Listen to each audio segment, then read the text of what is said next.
जब शेर दहाड़ता है तो भेड़िए रास्ता बना देते हैं उसके जाने के लिए, और शायद क्रेटा एनालाइन इसी बहाने अपना रास्ता बना रही है दूसरों को जीतते हुए। तो क्या सच में एनालाइन चलाने वालों के लिए एक फन टू ड्राइव फैक्टर के साथ आती है? क्या क्या फीचर्स नए जुड़ गए हैं, ये भी बातें करते हैं इसी वीडियो के साथ। मैं हूं आपका होस्ट अमित और आप देख रहे हैं आस्क कार गुरु। हाँ, चाबी कीज इसमें कोई चेंज नहीं है, मगर जो चेंज है वो इसके लुक्स में थोड़ा सा है। देखिए, ये सब चीज़ें पुरानी वाली हैं, इवन लैंप भी इसके पुराने हैं, मगर ये जो रेड कलर के इंसर्ट है ये बिल्कुल नए हैं। नतीजा, इन इंसर्ट्स की वजह से थोड़ा ज़्यादा स्पोर्टी फील कराने की कोशिश है। गाड़ी स्टार्ट है ऑलरेडी और आप रिफाइनमेंट का आइडिया लगा सकते हैं, मगर जो इंपॉर्टेंट चीज़ है वो ये कि ये रेड कलर के कैलिपर्स आपको ब्रेक्स में भी मिलते हैं और बड़े 18 इंच के अलॉय व्हील्स अच्छे लग रहे हैं। यहाँ भी रेड कलर की लाइनिंग दे रखी गई है और एक एन लाइन की बैजिंग यहाँ पर मौजूद है। वैसे तो बैजिंग इन्होंने कई जगह दे रखी गई है, जिनमें सबसे प्रोमिनेंट जो बैजिंग है एन लाइन की वो ये है, जो बताती है कि हाँ, पीछे से कोई चल कर आ रहा है। रेयर प्रोफाइल पर भी आपकी निगाह पड़नी चाहिए। जैसे पिछले टायरों पर भी आपको व्हील्स में रेड कलर के कैलिपर्स के साथ डिस्क ब्रेक मिलते हैं, यानी चारों डिस्क है। नतीजा, ब्रेकिंग पावर रियली बहुत इम्प्रूव हुई है और हाईवे पे जिसका फ़ायदा मिलता है। यहाँ पर भी आपको रेड कलर की लाइनिंग मिल जाती है। दूसरी चीज़ नोटिस करेंगे, यहाँ पर आपको ट्विन टिप एग्जॉस्ट मिलते हैं और इसकी आवाज़ और मजे की चीज़, पीछे भी एक एनलाइन की बैजिंग मिल जाती है। और जो रेगुलर फीचर्स हैं जैसे panoramic sunroof, shark fin antenna, spoiler, ये सब तो मौजूद है ही, इनमें कोई चेंज नहीं आया है। मगर जो चेंज है वो इसके भीतर भी है। क्या है आइए बताता हूँ। क्रेटा है, सब कुछ वेल सॉर्टेड, मगर कुछ अच्छी चीज़ें जैसे 10 inch 10.25 inch same dual zone climate control. मगर बदलाव है क्रेटा में, यहाँ पर आपको रेड कलर की लाइनिंग मिलती है ब्लैक की कॉन्ट्रास्ट में। बिल्कुल यहाँ भी आपको रेड कलर की लाइनिंग है। यहाँ पर एन लाइन की बैजिंग मिलती है एक अलग स्पोर्टी गियर नॉब के साथ। सिमिलर स्टीयरिंग पर भी आपको एन लाइन की बैजिंग मिलती है। इवन सीट्स कवर भी एन लाइन की अलग से डिजाइन हुए हैं, ऊपर से पैनोरामिक सनरूफ। और अब जब वर्ना को 5 स्टार क्रैश रेटिंग मिल गई ना, तो अब हंडई पे शक करने का कोई रीजन नहीं बचता है। हाँ, पीछे की सीट में वहाँ भी एन लाइन की बैजिंग है सीट्स पर, बिल्कुल वैसे ही जैसे आगे, और प्राइवेसी कर्टन भी है। क्रेटा की जो अच्छाइयाँ हैं वो तो एन लाइन में भी है, यानी विजिबिलिटी अच्छी, फिट फिनिश अच्छी, क्वालिटी अच्छी, बिल्ट अच्छी, मटेरियल का सिलेक्शन अच्छा, कोई ज़बरदस्ती के पैनल गैप नहीं, यानी सब कुछ आपको बेहतर नज़र आता है। ऊपर से टन्स ऑफ फीचर्स जैसे ब्लू लिंक के फीचर्स, इसके अलावा मोर देन 70 आपको सेफ्टी फीचर्स मिलते हैं, जिनमें 19 तो एडास के फीचर हैं, चारों डिस्क ब्रेक और blind spot detection, emergency breaking जैसे फीचर्स इस कार को सेफ बनाते हैं। तो ओवरऑल मैं ये कह सकता हूँ कि सेफ्टी भी अच्छी है। मगर एनालाइन में क्या है, पहले बात करते हैं इंजन के बारे में। ये है 1.5 लीटर का टर्बोचार्ज्ड पेट्रोल इंजन, प्रोवाइड करता है 160 PS की पावर 253 Nm टॉर्क के साथ, और ये 6 स्पीड मैनुअल और DCT ट्रांसमिशन सेटअप के साथ आता है। मैं चला रहा हूँ इस समय मैनुअल, और फिर चलाएंगे इसका DCT वर्जन भी। और क्या सच में ये रियली काफ़ी तेज परफॉर्मेंस देता है, क्योंकि कंपनी का क्लेम है 8.9 सेकंड में 100। परखते हैं वो भी। लगे हाथ आपसे बात कर लो इस 6 स्पीड मैनुअल गियर बॉक्स की। देखिए, गियर बॉक्स बहुत प्यारा है, बड़ा स्मूथ है, लगाना बड़ा आसान है आपके लिए। उसका रीज़न क्या है कि इसका क्लच भी काफ़ी स्मूथ है और आपको रियली मज़ा आएगा इसे चलाते समय।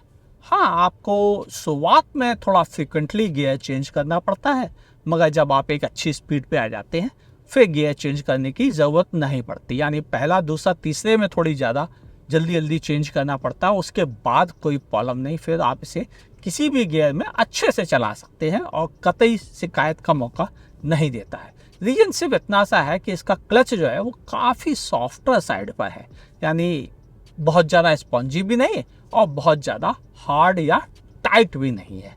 देखो, एनालाइन आपको क्रेटा में स्पोर्टीनेस का एक तड़का लगाती है, और वह स्पोर्टीनेस का तड़का एक तो इसके इंटीरियर से लगता है, दूसरा इसके साउंड से लगता है, तीसरा लगता है आपको इसको चलाकर, कि आपको पता चलता है कि सच में यह काफ़ी बेहतर है। और इसके साउंड, डायनामिक्स, ये दोनों जब ड्राइव करते हैं तो आपको एहसास करा देते हैं कि यह एक really fun to drive factor के साथ आती है। हाँ, एक ही बड़ा माइनस पॉइंट है, वह है इसका बॉडी रोल। वो अगर ना होता तो शायद सबसे बेस्ट प्रोडक्ट एक झटके में बन जाती है गाड़ी। हाँ, कुछ कमियां भी है। देखो, जब इतनी स्पोर्टीनेस मिलेगी तो फ्यूल एफिशिएंसी का तो कत्ल हो जाएगा, और वही हुआ है कि यह गाड़ी आपको सिटी में 10, 11, 12 की फ्यूल एफिशिएंसी देती है और हाईवे पे 16 की फ्यूल एफिशिएंसी प्रोवाइड करती है। अगर आप इसे 80 के स्पीड पे चलाएंगे तो भले आपको 17, 18, 19 मिल जाए, लेकिन उससे ऊपर चलेंगे, क्योंकि इतनी शानदार गाड़ी है। मैं तो इसे काफ़ी तेज चला के आया हूँ, तो मुझे मालूम है 14, 15 से ज़्यादा उस कंडीशन में नहीं मिलेगा। एक चीज़ आपने नोटिस की होगी कि इसका आवाज़ जो है वह दूसरी सभी गाड़ियों से बिल्कुल अलग है, और वह रियली आपको थोड़ा थ्रिल पैदा करता है ड्राइव करते समय। हालांकि वो बहुत अग्रेसिव नहीं है V8 इंजन की तरह से, मगर फिर भी वह कुछ तो मज़ा देता है। बगल से जब गाड़ी निकलती है तो सामने वाला चौंक जाता है कि ये गाड़ी कौन सी थी। उसको बिलीव ही नहीं होता कि यह क्रेटा ही थी जिसकी इस तरह से आवाज़ सुनने को मिली है, और यही इसका सबसे बड़ा पहचान है। चलाने में यह और ज़्यादा डायनामिक हो गई है, हैंडलिंग इसकी बेहतर हुई है, स्टीयरिंग फीडबैक भी थोड़ा सा चेंज समझ में आता है, और बड़ी चीज़ कि ब्रेक्स इसके बहुत इम्प्रूव हुए हैं। मैं ड्राइव कर रहा हूँ ऑटोमेटिक, चेंजेस बहुत थोड़े से हैं।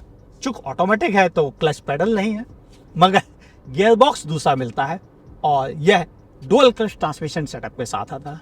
गियर लीवर भी अलग है इसका, और इसे आप मैनुअल पर भी शिफ्ट कर सकते हैं। मैं इसे पहले ऑटोमेटिक कर देता हूँ और आपसे ऑटोमेटिक की बात करते हैं। इंजन वही है, सेम पावर फिगर्स, कोई चेंज नहीं। ऑटोमेटिक पे यह काफ़ी स्मूथ ड्राइव करता है अगर आप इकोनॉमी मोड पर चल रहे हैं तो, और वही अगर आप इसे नॉर्मल मोड या फिर स्पोर्ट मोड, जो कि आप यहाँ से चेंज कर सकते हैं, तो इसमें पावर प्रॉपर फील होती, जैसे अब स्पोर्ट मोड एक्टिवेट हो गया है। और यह रियली अगर मैं ज़रा सा एक्सीलेट करता हूँ तो यह तेज़ी बहुत तेज़ी से पकड़ लेता है।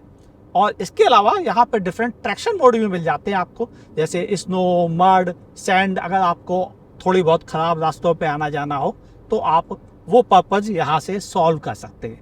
हालांकि यह ट्रू ऑफ रोडर नहीं है, क्योंकि इसमें 4x4 जैसे ऑप्शंस नहीं आते हैं, लेकिन ट्रैक्शन कंट्रोल के ये डिफरेंट ऑप्शंस आपकी काफ़ी हेल्प करते हैं कुछ खास ट्रिकी कंडीशंस में। और अब मैं इसे नॉर्मल मोड से इकोनॉमी मोड पे आ जाता हूँ। आपसे बात कर लूँ लगे हाथ की मैनुअल अगर हमें इसे यूज करना है किसी खास कंडीशन में, तो आपको पैडल शिफ्टर मिलते हैं। आप एक गियर यहाँ से घटा सकते हैं उसको, और इस वाले हाथ से तरफ से बढ़ा सकते हैं। सिमिलरली आप यहाँ पर भी एक बार कर सकते हैं। अब ये मैनुअल मोड पे आ गया है, और अगर आपको 7वें गियर से 6ठे पे लाना है तो ये 6ठे गियर पे आ गया, 5वें पे आ गया। यानी आपको जो गियर आपको सही लगता है वो आप मैनुअली भी चला सकते हैं। और भाई लोअर गियर में क्यों चलूँ, क्यों? इसलिए बेहतर है कि मैं ज़्यादा गियर पर चलूँ ताकि ज़्यादा फ्यूल एफिशिएंसी मिल सके। तो पहले बात कर लें फ्यूल एफिशिएंसी की। हाँ, मैं इसे ऑटो का देता हूँ। सिटी में यह आपको 10 to 12 की फ्यूल एफिशिएंसी प्रोवाइड करता है। अगर आप सिटी में ट्रैफिक में चलते हैं, अगर शहर में ज़्यादा ट्रैफिक नहीं है, जैसे मैं रहता हूँ वहाँ पर, तो फिर आपको यह 12 से 14 की फ्यूल एफिशिएंसी प्रोवाइड कर देगा। हाईवेज पर अगर आप क्रूज कंट्रोल के साथ 80 की स्पीड पे चलेंगे तो आपको 18 की फ्यूल एफिशिएंसी बड़े आराम से मिल जाएगी। हो सकता है 19 और 20 भी मिल जाए अगर कम लोग बैठे हैं गाड़ी में तो। और अगर आप इसे 120 से ज़्यादा तेज स्पीड पर चलते हैं तो फिर इसकी फ्यूल एफिशिएंसी तेज़ी से घटती है और फिर यह 15, 16, 17 तक ही अटक जाती है, इससे ऊपर नहीं जाती है।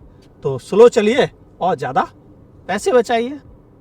बाकी ड्राइव करने की बात आए तो एडास के मल्टीपल फीचर्स, जिसमें कि एडेप्टिव क्रूज कंट्रोल इस ऑटोमेटिक के साथ ही आता है, और स्टॉप गो ट्रैफिक वाला भी फीचर इसी के साथ मिलता है, और ब्लाइंड स्पॉट डिटेक्शन वाले, लेन कीप असिस्ट वाले, वो सारे फीचर्स तो बाय डिफ़ॉल्ट इसमें आते ही है। रियर कॉलिजन वार्निंग के साथ साथ अलर्ट भी मिलता है और आपको असिस्ट भी मिलता है, यानी अगर आप फिर भी ध्यान दे दें तो ये खुद ब्रेक लगा लेती है, पीछे जाते समय भी और आगे आते समय भी, यानी सेफ्टी 360 प्रोवाइड करता है इसका एडास। खरीदना चाहिए या नहीं, बातें करते हैं कंक्लूजन पे। गुर्रा तो रही है, कईयों को डरा भी रही है अपनी पावर और परफॉर्मेंस से, क्योंकि 0 to 100 केवल 8.9 सेकंड में पहुंचती है। मैनुअल ऑटोमेटिक दोनों के साथ आती है, मगर जो चिंता की बात है वह है इसकी प्राइसिंग। अगर वो बिल्कुल परफेक्ट ऑप्शन रहती है, जैसा कि मैं एक्सपेक्ट करता हूं, तो इससे बेहतर डील नहीं हो सकती है उन लोगों के लिए जिन्हें परफॉर्मेंस बेस्ड कार चाहिए और फन टू ड्राइव भी होनी चाहिए। उस मामले में क्रेटा एनलाइन रियली एक अच्छा एग्जाम्पल है। आपकी क्या ओपिनियन है, लिखिएगा नीचे कमेंट सेक्शन में। वीडियो पसंद आया हो तो लाइक करने में कोई संकोच ना करें, नहीं पसंद आया हो तो डिसलाइक करने में भी कोई संकोच मत कीजिएगा। यूट्यूब पे देख रहे हैं तो मेरे चैनल को सब्सक्राइब कीजिए, बगल में दी हुई नोटिफिकेशन बेल दबाना ना भूलिएगा। मुलाकात होगी ऐसे ही किसी शानदार वीडियो के साथ। देखते रहिए आस्क कार गुरु।